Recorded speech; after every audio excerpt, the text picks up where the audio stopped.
आज का पहला पाठ प्रेरित चरित से लिया गया है। अध्याय 5, वचन संख्या है 34 से 42 तक। उस समय गमालियल नामक फरीसी, जो संहिता का शास्त्री और सारी जनता में सम्मानित था, महासभा में उठ खड़ा हुआ। उसने प्रेरितों को थोड़ी देर के लिए बाहर ले जाने का आदेश दिया और महासभा के सदस्यों से यह कहा, इजरायली भाइयों, आप सावधानी से विचार करें कि इन लोगों के साथ क्या करने जा रहे हैं। कुछ समय पहले थेउदस प्रकट हुआ। वह दावा करता था कि मैं भी कुछ हूँ और लगभग 400 लोग उसके अनुयायी बन गए।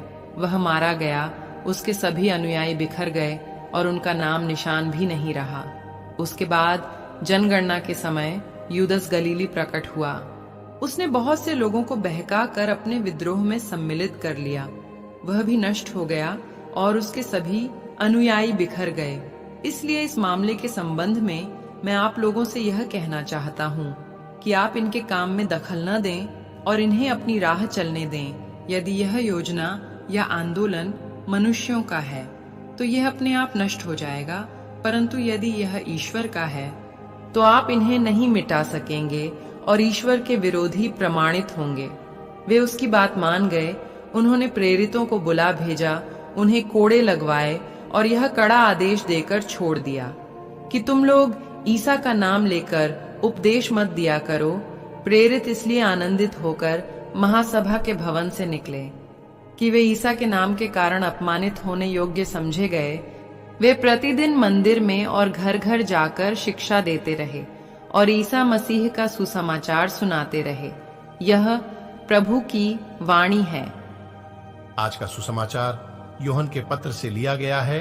अध्याय 6, वचन संख्या है 1 से 15 तक। इसके बाद ईसा गलीलिया अर्थात तिबेरियस के समुद्र के उस पार गए। एक विशाल जनसमूह उनके पीछे हो लिया, क्योंकि लोगों ने वे चमत्कार देखे थे जो ईसा बीमारों के लिए करते थे। ईसा पहाड़ी पर चढ़े और वहां अपने शिष्यों के साथ बैठ गए। यहूदियों का पास पर्व निकट था।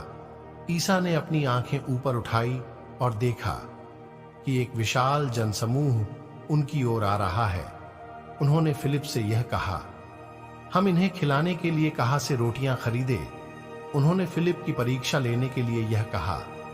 वे तो जानते ही थे कि वे क्या करेंगे। फिलिप ने उन्हें उत्तर दिया, 200 दीनार की रोटियां भी इतनी नहीं होंगी कि हर एक को थोड़ी थोड़ी मिल सके। उनके शिष्यों में एक सिमोन पेत्रुस के भाई अंद्रेयस ने कहा, यहां एक लड़के के पास जौ की 5 रोटियां और 2 मछलियां हैं, पर यह इतने लोगों के लिए नहीं होगा। ईसा ने कहा, लोगों को बैठा दो। उस जगह बहुत घास थी। लोग बैठ गए। पुरुषों की संख्या लगभग 5000 थी। ईसा ने रोटियां ले ली, धन्यवाद की प्रार्थना पढ़ी और बैठे हुए लोगों में उन्हें उनकी इच्छा भर बंटवाया। उन्होंने मछलियां भी इसी तरह बंटवाई। जब लोग खाकर तृप्त हो गए तो ईसा ने अपने शिष्यों से कहा, बचे हुए टुकड़े बटोर लो, जिससे कुछ भी बर्बाद ना हो। इसलिए शिष्यों ने उन्हें बटोर लिया और उन टुकड़ों से 12 टोकरे भरे, जो लोगों के खाने के बाद जौ की 5 रोटियों से बच गए थे। लोग ईसा का यह चमत्कार देखकर बोल उठे, निश्चय ही यह वे नबी हैं जो संसार में आने वाले हैं। ईसा समझ गए कि वे आकर मुझे राजा बनाने के लिए पकड़ ले जाएंगे। इसलिए वे फिर अकेले ही पहाड़ी पर चले गए। यह प्रभु का पवित्र सुसमाचार है। मनन चिंतन।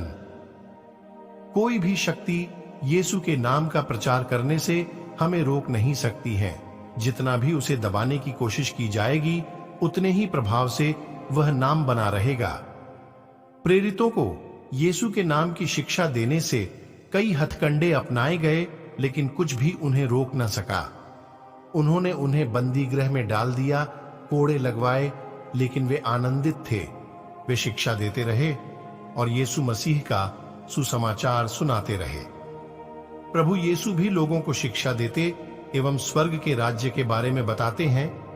भारी जनसमूह उनकी शिक्षा को सुनने के लिए उनके पास आता है।